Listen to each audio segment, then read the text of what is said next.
Contextos. Muy buenas noches, amigas y amigos. Nuevamente estamos en un programa más de Contextos del diario Ultimátum. Lo hacemos con mucho gusto porque llegamos a usted para compartir nuestras ideas, compartir pues el análisis que estamos viviendo, el análisis de las circunstancias, de las cosas que estamos viviendo, porque vaya que nos está tocando una etapa, una época con tantas cosas, con tanta información. Y bueno, pues es un momento decisorio en la historia de nuestra patria. 114,000, casi 115,000 personas que han fallecido por el COVID. Eh, terriblemente, terrible. A cada una de los familiares que han tenido estas terribles pérdidas le enviamos un abrazo solidario, y a los médicos, enfermeras y todo el personal de salud que está al frente de esta batalla, nuestro más profundo reconocimiento. De verdad, no es fácil, ya tienen 9, 10 meses enfrentando esta batalla, no lo están haciendo en las mejores condiciones, con el mejor apoyo, y sin embargo lo han hecho muy dignamente. Creo que lo que hay que resaltar es eso. Por algo el Senado de la República les está eh, otorgando la medalla Belisario Domínguez justamente a los médicos.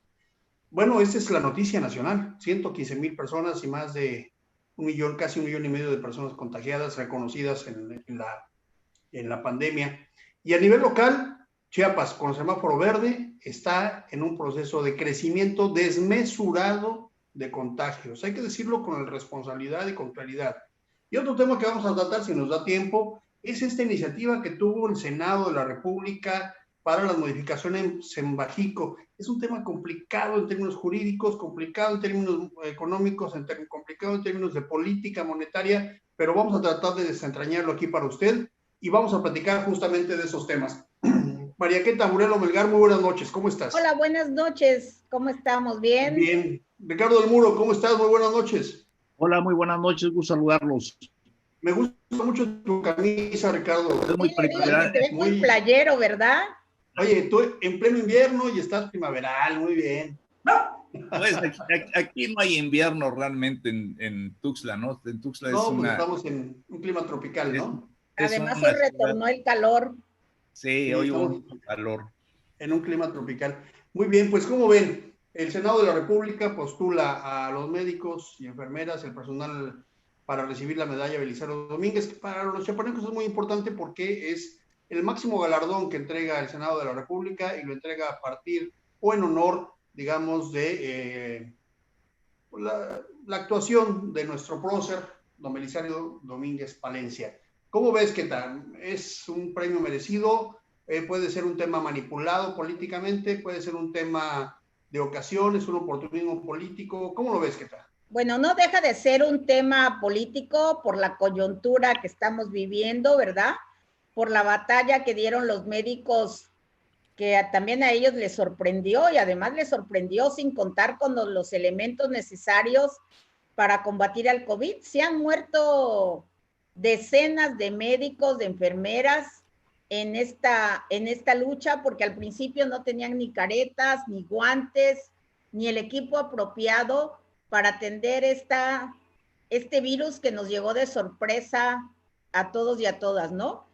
Y además, por otro lado, se dice, bueno, si les van a entregar la medalla Belisario Domínguez, también valdría la pena apoyos en cuanto a material médico y también apoyos económicos a cada uno del personal médico que está viendo por la pandemia.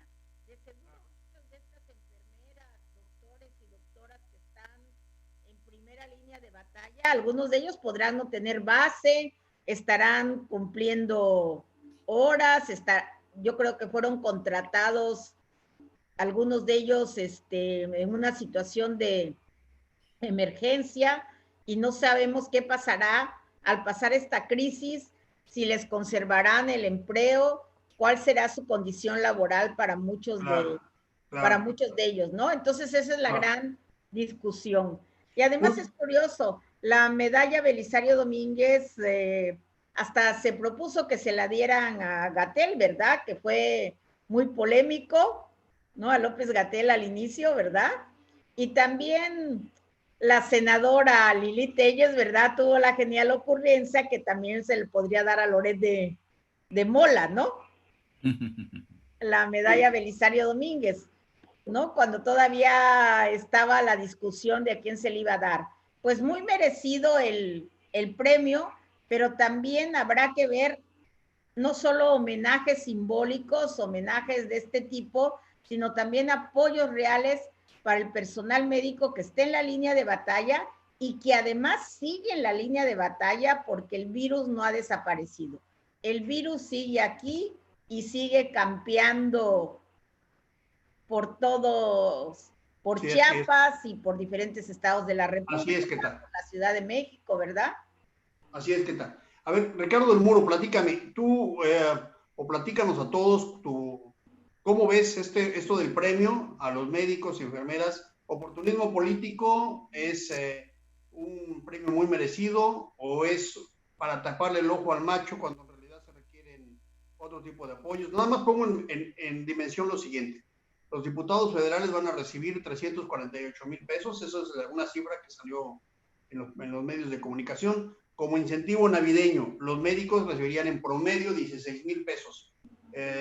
Hay una desmesura, o sea, 20 veces más. Claro, se trata de un representante popular, por supuesto, pero los médicos en este momento están siendo, digamos, médicos y enfermeras están siendo mucho más importantes, digamos, están jugando un papel.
Forma de alguna manera en que el Estado mexicano, en este caso los representantes del Senado, pues van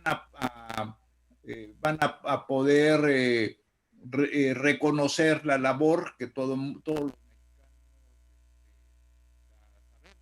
sabemos de los médicos, enfermeras y personal sanitario que bien sabemos que es como se ha dicho ahorita, es la primera línea de batalla frente a la pandemia del coronavirus. Y por lo demás, pues hay que considerar otras cosas. Creo que en lo personal, más allá del juego de cifras, porque también es algo que no veo que lleve a ningún lado, no le veo ningún, más allá del impacto emocional y del impacto noticioso, no podemos en este momento decir cuál es la cifra correcta de infectados, cuál es la cifra correcta de fallecidos. Pero digamos que cada instancia hace sus propios cálculos, el gobierno plantea las personas infectadas en base a los registros que tienen en sus hospitales, los fallecidos de igual manera. Pero el hecho es de que creo que ahorita ya estamos pasando a otro nivel. El mejor ejemplo es la Ciudad de México. Esto nos lleva a dos cosas en la forma como atender la pandemia.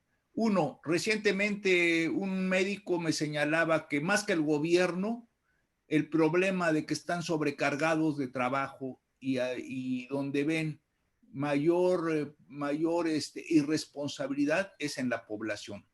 El mejor ejemplo es la Ciudad de México. En la Ciudad de México hay alerta roja, ha habido un rebrote, los hospitales, las autoridades ya lo han aceptado que están casi a reventar al 75%, Y es verdaderamente triste, y solamente puede ocurrir en México, en que la jefa de gobierno casi suplica a la ciudadanía que se cuide, que no haga fiestas, que no haga reuniones y demás. Y de todos Todos modos los siguen días, haciendo. y la siguen haciendo. Y todos los días lo vemos entre nuestras amistades, que los vemos que están en una reunión de amigos, que lo están en una posadita, están tomando alguna botana aquí en Tuxtla y demás. Y entonces surge la pregunta, ¿quién verdaderamente es el responsable de que resurja la pandemia y de que los hospitales estén a reventar? Okay. Creo Ricardo, que, muy bien. creo que no basta achacarle esto, al menos ya en este momento, a las acciones del gobierno, ¿no? La gran Bueno, responsabilidad es de los ciudadanos, que no somos Ricardo, menores de pero edad. a ver, estábamos con lo del premio, o sea, El premio es más allá de justo. la pandemia. Ahora, pero pones un tema, pero pones el tema justamente donde se está, es decir, pones el dedo en la llaga, justamente, Queta, con lo que plantea Ricardo del Muro, el tema de la pandemia, dice, es responsabilidad más del ciudadano que del gobierno. Yo particularmente pienso distinto, pienso que es una responsabilidad compartida y que el presidente de la República también es por supuesto, por la importancia que tiene, el hecho de que él no se cubrebocas, que salga y que abrace a la gente como lo hizo el sábado, pues es señal como de relajación. El hecho del discurso que estemos hablando o que estén hablando de la pandemia en pasado, ¿se dan cuenta cómo se habla en pasado? Como si hubiera sido algo que ya se domó. Y el hecho de que Marcelo Ebrard diga que misión cumplida, eso puede hacer que mucha gente que no tiene una muy buena, digamos, una buena percepción de lo que está ocurriendo o una buena información, pues simple y sencillamente se relaje. Eso está ocurriendo en muchos lugares, Queta, en la Ciudad de México, ya decía Ricardo del Muro, pero aquí en Tuxtla, aquí en Chiapas, con el semáforo en verde impuesto por el gobierno federal, las cosas también no están sencillas. ¿Cómo lo ves, Queta? Sí, ¿Cómo ves esto? ¿Es la el gente, el semáforo gobierno? ¿Qué verde te gusta? pareció como en las carreras de caballos, ¿no? Que dan el pistoletazo y salen corriendo los caballos, ¿no? Significó para la población que tenían pues la posibilidad de reiniciar sus actividades de manera normal. Y se Muchos ya no desbocaron, dices tú. muchos ya no tomaron precauciones y vamos en la calle, en los mercados y en diferentes centros, ¿verdad? Vemos a muchas personas sin el cubrebocas, sin respetar la sana distancia.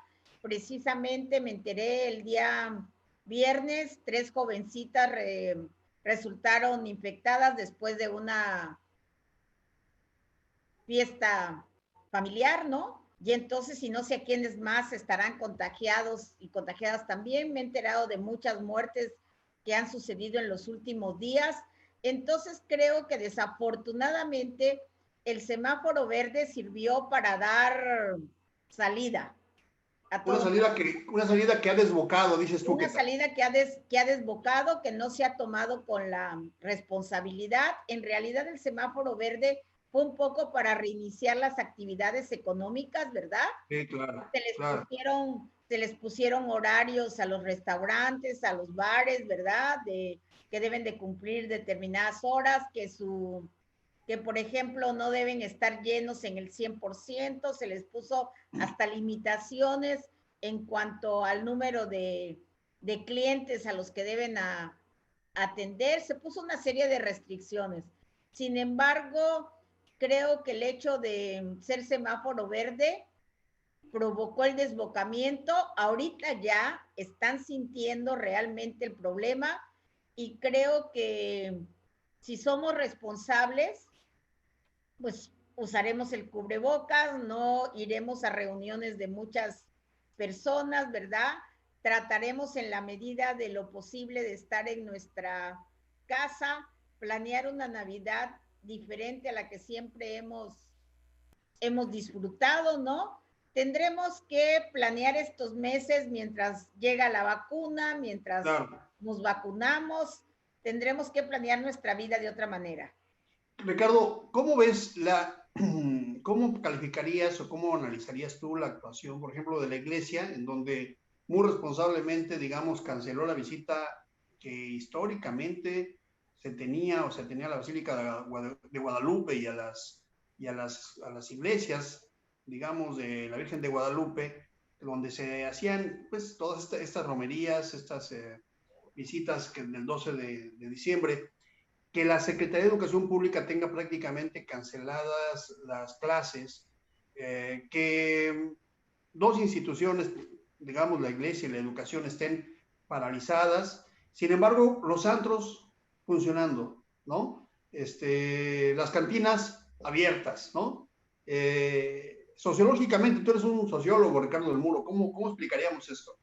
Bueno, la realidad es de que yo insisto, o sea, creo que a estas alturas no podemos generalizar y señalar que hay tantos muertos y que es culpa exclusivamente de las autoridades o que somos los ciudadanos rebaños, aunque se hable del famoso contagio de rebaño, y que vamos a actuar conforme lo hace el presidente, que si se pone o se quita el cubrebocas. O sea, esa es una posición como si fuéramos menores de edad o robots. Yo creo que a estas alturas hemos convivido un año prácticamente con la pandemia. La mayoría de nosotros hemos tenido experiencias dolorosas de gente cercana, familiares, que se han infectado y que han fallecido. Sabemos que la pandemia no es una invención ni es algo de las autoridades, sino que es una enfermedad y un peligro real y que puede atacar de una forma prácticamente, como alguien señalaba ahí, invisible y cuando menos lo esperamos. Ahora bien, si tenemos todos esos elementos para actuar, la gran pregunta es por qué buena parte de la población, y no solamente me refiero a gente que podríamos señalar o personas que podríamos llamar, que tienen falta de información, falta de estudio, sino que lo vemos en general, tomamos la situación de la pandemia como si esta no existiera. Y más allá del semáforo verde, no es tanto el semáforo verde, sino que en el momento en que tenemos la posibilidad de que hay una fiesta, de que hay una reunión familiar, de que vamos a la cafetería, etcétera. En ese momento nos sentimos inmunes a cualquier cosa y sin embargo, después, pues se pagan las consecuencias, ¿no? Pero Ricardo, Se ha dicho, perdón, cierro con esto, ¿no? Los médicos están advirtiendo que el gran peligro se está dando incluso en las reuniones familiares, en donde, y estoy hablando de reuniones familiares no multitudinarias, sino digamos de unas 10 personas, en donde puede llegar en cualquier momento una persona que no tiene síntomas, pero que la noche anterior se fue a tomar su botana o fue al antro y afecta a toda la familia. Y eso, y eso es lo que está generando la saturación de los hospitales. Y pero Ricardo, pero yo te insistiría respecto al sector de las decisiones públicas, porque tú lo dejas, digamos, en la decisión del ciudadano, que por supuesto estoy de acuerdo que el ciudadano tiene una carga muy importante, con educación o sin educación, con información o sin información, pero después de un año tiene ya una carga. Pero a ver, ¿por qué, por ejemplo, en el caso de la Ciudad de México, y esas son preguntas pertinentes, mira, ¿por qué en el caso de la Ciudad de México, a Claudia Sheinbaum hace un acuerdo, negocia con la iglesia para que no abran la basílica? Aquí se negocia con los obispos y el cardenal para que no se abran las iglesias, digamos, no se permite que haya esa conglomeración. En las escuelas se negocia con las instituciones, los niños están tomando clases en casa, pero no se puede negociar con los antros y no se puede negociar y no se pueden imponer también sanciones. Pues la gente va donde está abierta también, Ricardo, eso es un asunto también de, digamos, de circunstancia, que la gente, lo que le permiten, aparentemente, si está abierto, pues se confía, digamos, y actúa. Es cierto que hay una carga de la sociedad y por supuesto implica una gran responsabilidad social, familiar, educativa, etcétera. Pero también hay una carga administrativa. Los municipios, los gobiernos de los estados y la federación, en el ámbito de sus competencias, yo creo que deberían de actuar. ¿Cómo ves tú, Keta, esto? Mira, hubo hoy una nota de primera plana del diario Reforma, ¿no? Clausuran un bar de Polanco porque no respetaba los horarios que le habían impuesto. Es más, podía estar abierto, pero sin embargo no respetaba los horarios, ¿no? Y entonces lo clausuran. Y como lo clausuran, se organiza para abrir el bar en la bodega y los clientes entraban clandestinamente. Ya lo volvieron a descubrir las autoridades, ahora tiene doble sello de clausura, ¿verdad? Si les están dando la oportunidad a estos negocios de abrir para que recuperen sus pérdidas, ¿verdad? Para que no tengan que cerrar. Y también, por ejemplo, los empleados que dependen de estos negocios, ¿no? Para que no se queden en la calle. ¿Por qué no son respetuosos de las normas? Creo que todos los lugares de esparcimiento deberían contar desde la entrada, ¿verdad? Como hacen en los espacios, por ejemplo,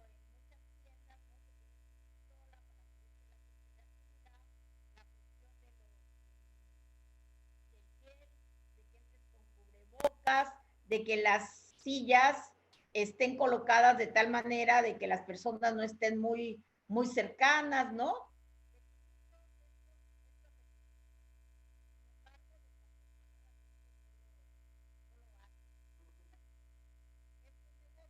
Ya se les dio la oportunidad de abrir, ¿verdad?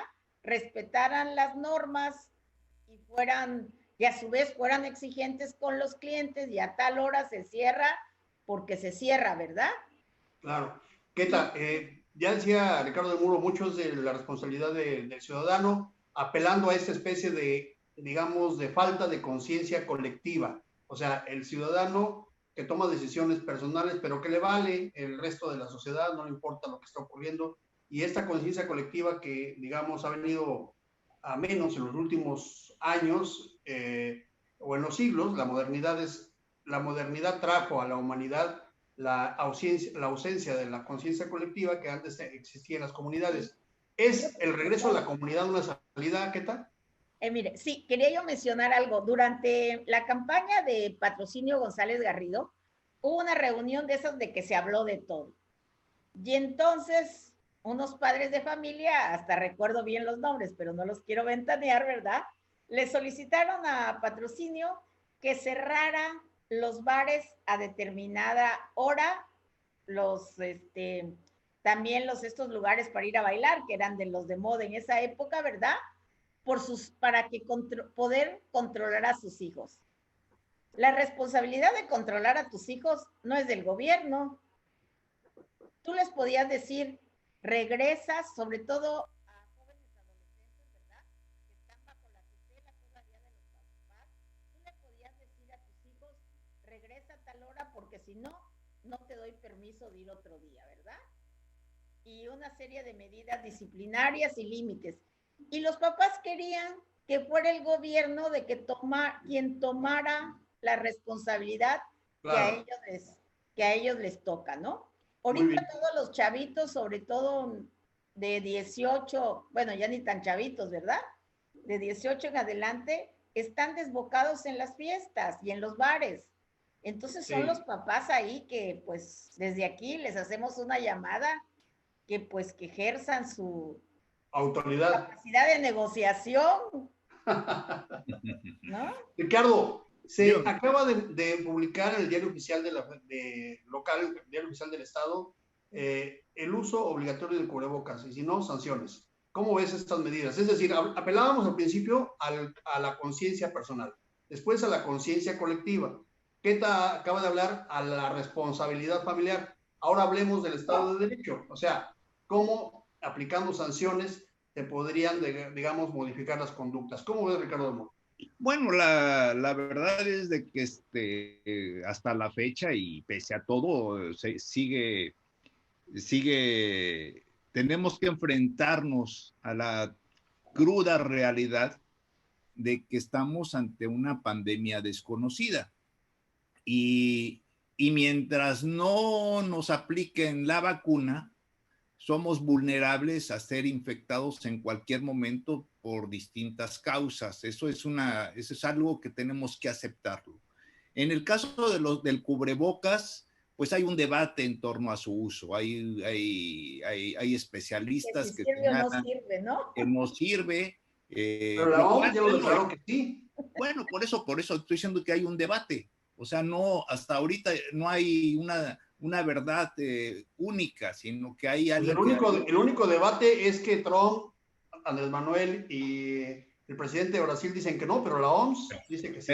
Bueno, pero también algunos especialistas señalan de que el cubrebocas, pues, finalmente tiene más la ventaja de que la persona infectada no afecte a los demás, y muchas veces cuando nos ponemos el cubrebocas, la mayoría, me incluyo, salimos con la falsa percepción de que eso nos está protegiendo del contagio. En fin, que el tema es debatible. Ahora bien, por supuesto, yo creo que sí, ante las acciones de la sociedad, pues lo que tiene que hacer la autoridad es mínimamente poner medidas obligatorias, pues, para el uso del cubrebocas, para respetar la sana distancia. Y se ve tan sencillo como esto. Va uno a un centro comercial o va uno a determinados lugares, y si se le olvidó a uno su cubrebocas, pues ya no puede pasar allí. Y qué bueno, ¿no? Sí, a mucha gente le da coraje porque a lo mejor lleva alguna urgencia, pero pues fue tal la urgencia que se le olvidó el cubrebocas. Ahora bien, también no es una medida determinante porque puede tener consecuencias que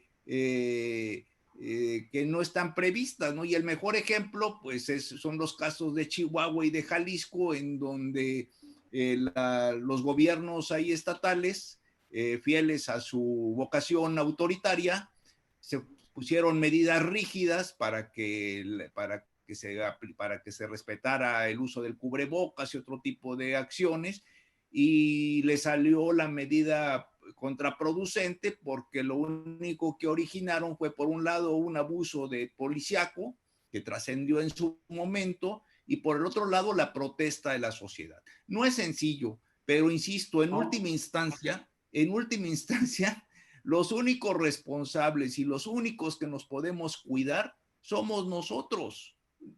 Así de sencillo. No hay forma, si uno le busca por todos lados, no hay forma de que podamos protegernos, sobre todo cuando observamos que existe una gran mayoría de la población, puede ser adolescente, puede ser joven, pero también hay adultos que prácticamente quieren continuar su vida como si tuvieran así lo que en su momento se decía una patente de corso o algo que los defendiera contra el virus. Y bueno, al final pues comprueban si están correctos o equivocados cuando ya están a punto de entrar al hospital. Muy bien. Pues vamos a cerrar este bloque diciendo que si se otorga la medalla Belisario Domínguez a los médicos, enfermeras y personal médico, bien merecido. Qué bueno que se lo entreguen. Esperemos que no se convierta esto en un uso político y que quien reciba la medalla a nombre de los médicos no sea ningún funcionario, que realmente pues sería muy cuestionable, y en voz de algunos pues ha quedado a deber en el manejo de la pandemia, pero a lo mejor a algunos les convence, a algunos no, pero de todos modos sería cuestionable. Y también, cerrando con lo que dice Ricardo del Muro, asumamos la responsabilidad, el compromiso, pidamos también que las autoridades asuman ese compromiso y esa responsabilidad en la medida de su ámbito de competencia, sin invadir el ámbito particular, privado de los ciudadanos, y pedirle a los ciudadanos, hombres, mujeres, niños, jóvenes, como decía Queta, que asuman su responsabilidad en su ámbito, en su comunidad, en la familia, en la sociedad, y bueno, que entendamos que esta es una pandemia que nos afecta a todos. Ahora vamos al siguiente bloque. Vamos a ver dos temas más. Queta, uno que platicábamos. Marta Bárcena renuncia como embajadora de Estados Unidos, pero coincide esta renuncia con el reconocimiento formal del Colegio Electoral de los Estados Unidos de Joe Biden como presidente electo. Es decir, no dicen que en política no hay casualidades. Voy a poner en contexto. Marta Bárcena, embajadora de México en los Estados Unidos, renuncia por motivos de jubilación. Ese es el motivo formal. Sin embargo, al parecer las cosas están un poco más allá, porque Marta Bárcena fue una de las que le pidió al presidente de la República, incluso se filtró por ahí que había mandado ya una carta donde, digo, eso cumpliendo su función, ¿no? Una carta donde el presidente de la República daba el reconocimiento a Joe Biden como presidente al otro día que alcanzó los 270 votos. Sin embargo, el presidente rechazó esa carta, rechazó reconocer a Joe Biden, y hoy que Joe Biden logra el reconocimiento del colegio electoral, Marta Bárcenas presenta su renuncia por motivo de jubilación. Comentario rápido para que pasemos a un siguiente tema. ¿Cómo lo ves? ¿Qué tal? Pues era una buena embajadora, era una embajadora de carrera, ¿verdad? Muy cercana al presidente López Obrador, ¿no? Y siempre, sobre todo siendo embajadora en Estados Unidos, es un puesto muy peleado que implica mucha diplomacia, ¿verdad? Para utilizar el término en el sentido de negociaciones, de relaciones tersas, de cuidar muchos aspectos de limar asperezas y sobre todo en esta contienda que fue tan polémica porque nuestro presidente se negó hasta el último momento a a felicitar a Biden por su triunfo, que estaba esperando el colegio electoral. Yo creo que era el único Lo que presidente, faltaba, ¿no? pero creo que no lo ha hecho, ¿verdad? Hasta Y ahorita. creo que todavía no lo ha hecho. Yo creo que se va a esperar hasta que tome protesta. No, yo creo que ya en la mañanera tendrá que hacerlo porque ya no hay un elemento, ya los demás elementos son formales. Es decir, Así lo que es. viene después de ahora, cuando el colegio electoral ha reconocido a Joe Biden como presidente de los Estados Unidos de Norteamérica, lo que viene ya es formal. Falta solamente la etapa donde el Congreso lo toma ya como presidente de los Estados Unidos, pero ya lo que viene son, digamos, protocolos y formalidades. Ricardo del Muro, ¿cómo ves la renuncia de Marta Bárcena? ¿Coincide? ¿Es un asunto de coincidencia? O efectivamente ya estaba en la jubilación, o coincide con este asunto de pues la negativa y parece ser que hasta molestia del presidente de la República que le hayan pedido desde la embajada que se pronunciara y felicitara a Joe Biden. ¿Cómo ves? Bueno, yo creo que la todavía embajadora, hasta ahorita, porque todavía sigue ocupando el cargo, este, eh, no da mayor luz sobre el tema. Ya dice que lo hizo por motivos personales y que bueno, por eso tomó la decisión de asumir su jubilación.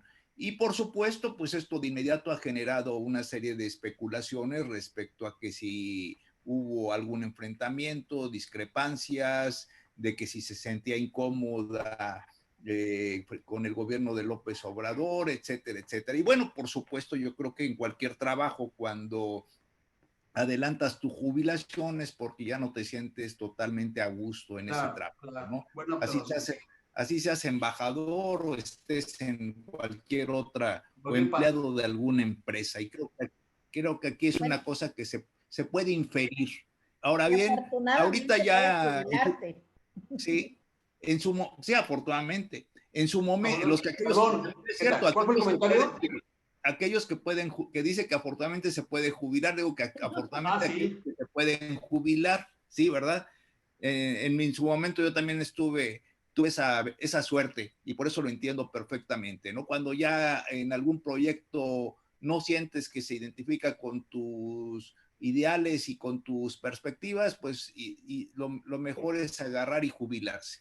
Pero ahorita se abre un nuevo capítulo porque, como tú bien señalas, ya no hay impedimento formal, llamémoslo así, para que el gobierno de México, respetando la doctrina Estrada, si quieren, o respetando ese puritanismo Principio de no respecto a la intervención. cuestión legal, tenga que finalmente le dé el reconocimiento a Biden.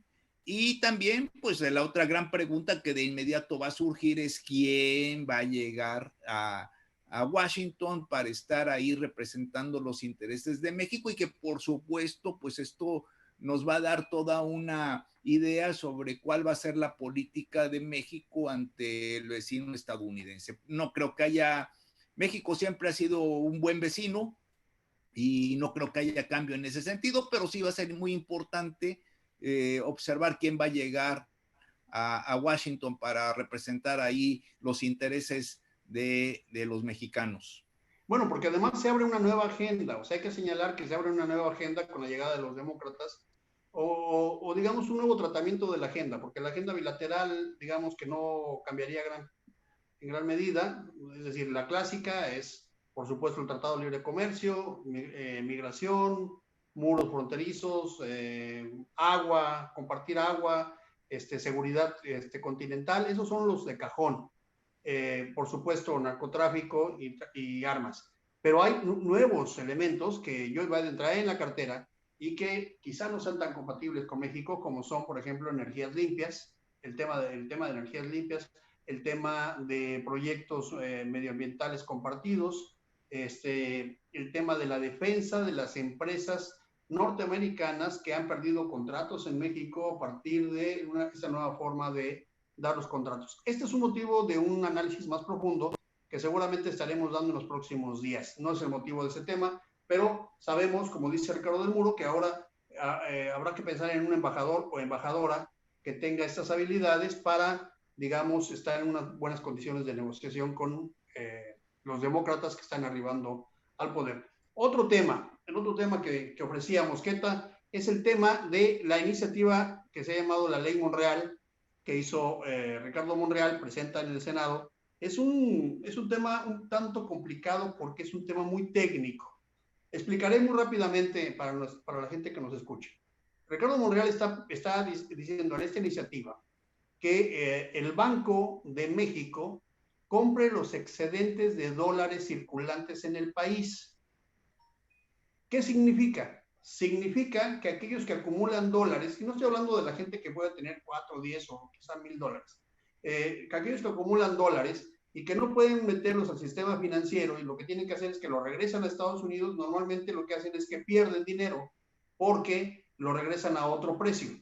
Si el Banco de México está obligado a comprarlos, entonces estas personas estarían teniendo una ganancia muy importante. ¿Quiénes son versus quiénes son? Hay dos que han señalado. Uno, el Banco Azteca de Salinas Pliego. ¿Por qué? Porque este banco se queda con mucho dinero de las remesas que envían los compañeros migrantes, lo envían a través de Banco Azteca, Electra, y estas casas de conveniencia que tiene este grupo Salinas. El otro que pudiera ser es el Banco del Bienestar, donde se espera que en el futuro sea una forma en la cual los paisanos migrantes manden el dinero a las comunidades. Cualquiera de estos dos puntos, de por sí, ya es polémico. Pero hay un tercer punto que ha sido todavía más polémico, y es el que también personas o grupos ligados a la delincuencia organizada podrían hacer lo mismo. Es decir, verbigracia, narcotráfico y, bueno, pues delincuencia organizada. Y un punto técnico jurídico. El Senado tiene atribuciones de modificar las funciones del Banco de México. Al parecer no, porque se trata de un organismo con autonomía plena, no autonomía técnica, sino autonomía plena. Es decir, aquí están situados ya los puntos de debate. 5, retomo muy rápidamente y perdónenme que me extienda, pero es porque sí es un tema, digamos, un tanto complicado. 5, se estaría haciendo con esta iniciativa una ley para beneficio de una persona, es decir, una ley dedicada al beneficio de una persona específica, un particular. 2, se estaría haciendo como una previsión para los bancos del bienestar. 3, se estaría beneficiando a la delincuencia organizada. 4, se estaría intrometiendo en la autonomía del Banco de México. 5, podría generar un esquema de devaluación de México al estar comprando tantos dólares y por lo tanto estaría generándose una frontera porosa con lavado de dinero, como lo hacen los bancos en algunas islas del Caribe. Eso es lo que se está discutiendo. ¿Cómo lo ves, Ricardo del Muro? Bueno, de hecho, pues es cierto lo que está señalando, es una iniciativa bastante cuestionable y espero que el debate pues logre establecer parámetros claros sobre qué se va a hacer ante esto. De inmediato surgen las incongruencias y los puntos flacos que tú perfectamente has identificado, el hecho de que posiblemente el principal beneficiario podría ser el Banco Azteca de Ricardo Salinas, porque todavía no existe el Banco del Bienestar. Por lo pronto el inmediato beneficiario es Ricardo Salinas, y también pues la otra crítica que se ha hecho, obvio, de que es una forma velada de que el gobierno ayude a lavar dinero. Sin embargo, pues hay que advertir que esto también pone en primer plano pues algo fundamental, ¿no? Que es la necesidad de recursos, y que siempre el dólar hasta ahorita, a pesar de la competencia que tiene el euro en todo caso, y en ocasiones, si ustedes gustan extenderlo al yen japonés, pues el dólar sigue siendo la moneda más fuerte del mundo y la que es mayormente ambicionada por los gobiernos, ¿no? Y esto es en todos lados. Un ejemplo que a mí que siempre nos ha llamado la atención, pues es el caso de Cuba, en donde prácticamente el gobierno se ha dedicado durante años a captar todo dólar que llega a la isla por la vía que sea. E incluso ya ahorita inventaron, bueno, hace creo que 3 años, inventaron el hecho de que hay 2 pesos cubanos, ¿no? El peso del cubano paisano que ahí vive, y el peso de los turistas, que es prácticamente el equivalente al dólar, ¿no? Pero el hecho es de que el gobierno acapara estos 2 elementos, como que cuando entras a la isla te dan un valecito por tus dólares, que sería el peso cubano, y esto pues de alguna manera ha evitado el mercado negro de dólares que antes que antes proliferaba entre las zonas turísticas de La Habana. Y bueno, de igual manera, por supuesto que incluso ahorita hay medidas para poderte vender dólares, salvo en algunas ocasiones. Anteriormente, sobre todo en el aeropuerto, para poderte vender dólares te exigían desde el pasaporte, e incluso en ocasiones se llegaba a pedir hasta ver el boleto de avión de que ibas al extranjero. Ahorita ya no. Ahorita vas, por ejemplo, a cualquier tienda Electra y tranquilamente te venden los dólares que quieras. Y eso también ha generado pues que el dólar esté moviéndose en la economía mexicana pues con una gran libertad, ¿no? Lo cual generaría, Ricardo del Muro, una parte positiva que tú ya está señalando implícitamente. Es decir, con mayor circulante de dólares en el mercado, el dólar bajaría. ¿Sí? Claro. El precio del dólar bajaría. También otra cosa, para cerrar ahí, se terminaría con ese doble mercado en donde tú compras dólares caros, o sea, estoy hablando del usuario, ¿no?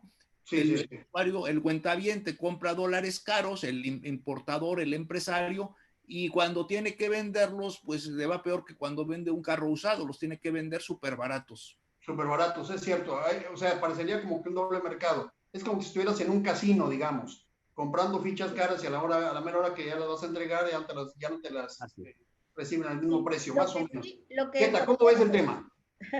Yo les quería preguntar, ¿no? Por ejemplo, los que mandan remesas de Estados Unidos a sus parientes, y van sus parientes a recibir su dinero en Banco Azteca.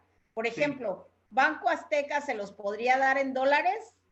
Bueno, hasta ahora no. Hasta ahora lo que hace justamente es el gran problema que tiene Banco Azteca, que le están mandando 30,000 millones de dólares de los Estados Unidos, y Banco Azteca los distribuye en todo el país con la gente que tiene a los familiares que le envían de Estados Unidos, pero los tiene que cambiar por moneda nacional, entonces se queda con muchos dólares. Esos dólares no los puede meter al mercado financiero, y ese es el gran problema. No los puede meter al banco. Porque perdería dinero, Banco Azteca. Porque perdería dinero, tiene que regresar a los Estados Unidos y tiene que regresarlo para que lo haga dinero digital. Entonces se convierte en un dinero digital y no puede negociar sus dólares. Lo que está buscando es negociarlos. Además de que algo, bueno, que es junto con esto, además Banco Azteca se ha convertido en una especie como de casa de cambio, con buenos precios. Entonces cualquier gente que va al extranjero que necesita dólares va al Banco Azteca y compra los dólares. Y por ejemplo, pero pero la compra es insuficiente a la cantidad. Es válido que las remesas que le llegan a Banco Azteca, él las traduzca en su casa de cambio. A ver, un poco, veamos un poco. Es indebido. Lo que dice Ricardo del Muro es cierto que está ocurriendo, pero es indebido porque la ley se supone que no deberían de estar vendiendo dólares. Están recibiendo dólares en Estados Unidos y aquí lo entregan en pesos. Pero mucho del dinero que entregan es electrónico. O sea, el 90% de lo que se transfiere es electrónico. Entonces no tiene problema. Es con el 10% de dinero que mandan en efectivo, en papel, con el que tiene problema. Legalmente no podría hacerlo, porque para eso están las casas de cambio. Sin embargo, lo hace, y lo hace todavía más barato. Es decir, a la gente le conviene más ir a comprar a Electra que ir a una casa de cambio. Eso es lo que está diciendo Ricardo, y así ocurre. Con este cambio, Ricardo Salinas Pliego, gran parte del dinero que ha ganado, que se ha hecho de su fortuna, es justamente por las remesas. Ellos empezaron cobrando en los años 80 el 10%. Imagínense lo que sería cobrar 10% de 30,000 millones de dólares que pasan de remesas. O sea, tan solo por depositarlo en Estados Unidos y cobrarlo en una terminal Electra ganaría 3,000 millones de dólares. Eso se empezó a regular y ya bajaron las comisiones, y hoy hay comisiones quizás del 2%, del 3%. De todos modos sigue siendo un dineral. Ese es el dinero que el Estado mexicano quiere captar a través del Banco del Bienestar, porque actualmente el dinero no llega al patrimonio del Estado, no llega al erario público. Pasa por bancos privados o por casas de cambio, en el caso de con el Banco del Bienestar le va a hacer competencia a su... Exactamente, esa es la idea. Esa es la idea. Y que además cobre con una cantidad, digamos, menor, ¿no?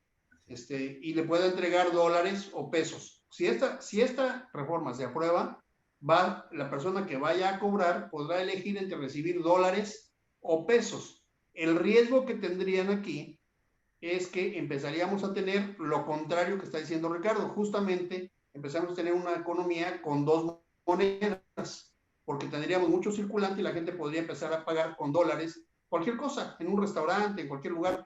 Esto se hacía en los años 70 en México, hay que señalarlo. O sea, había libertad de comerciar con eso, aunque legalmente en México siempre legalmente ha existido una sola moneda. Es decir, es una gran controversia, hay que seguirle el paso a esto que está ocurriendo ahorita.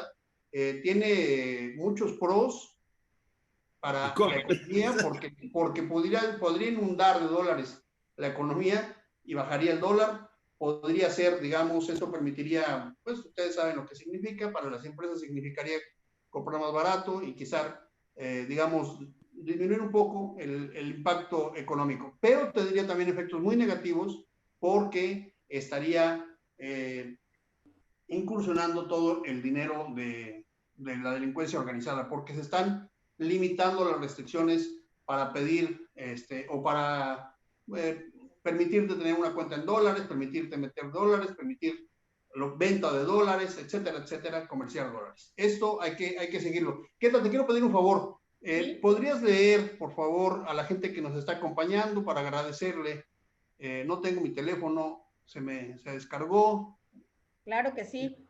Pero además es curioso, fíjate que aquí en Tuxtla, bueno, no en Tuxtla, no en todos lados, los seguros de vida están tasados en dólares y de repente de un mes a otro ves cómo sube tu mensualidad porque hay un alza en el tema de dólares y eso nos perjudica.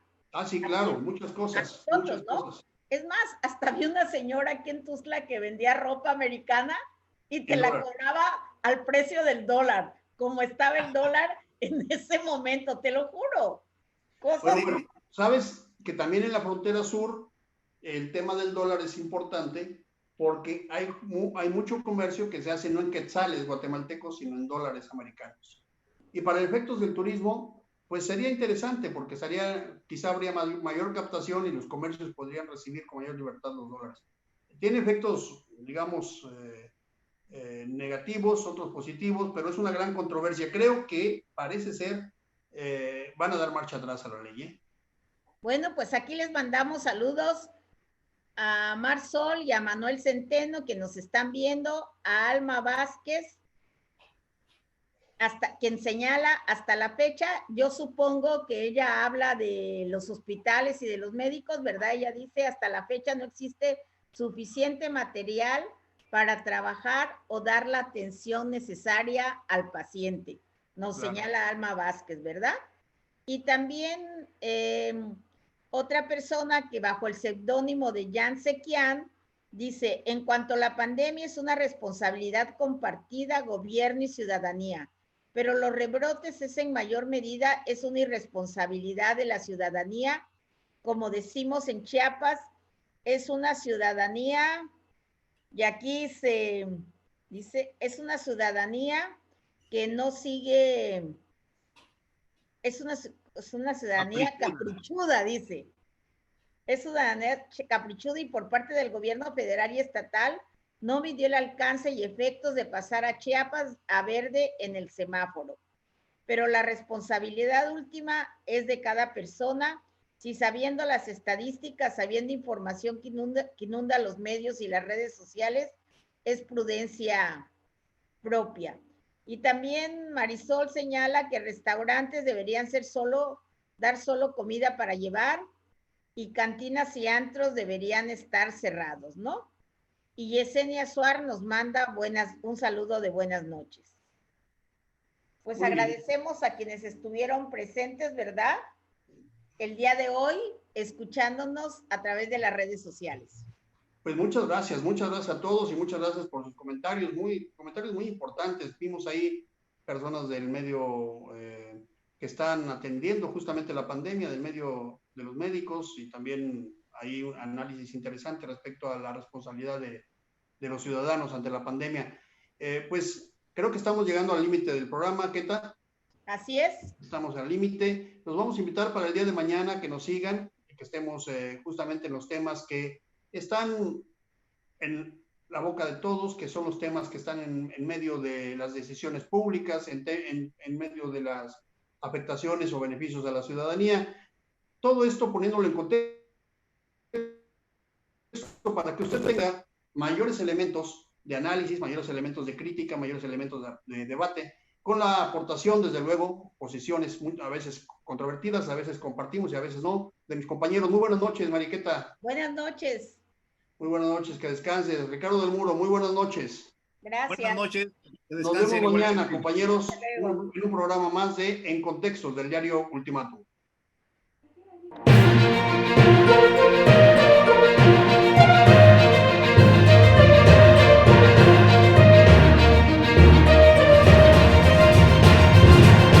Contextos.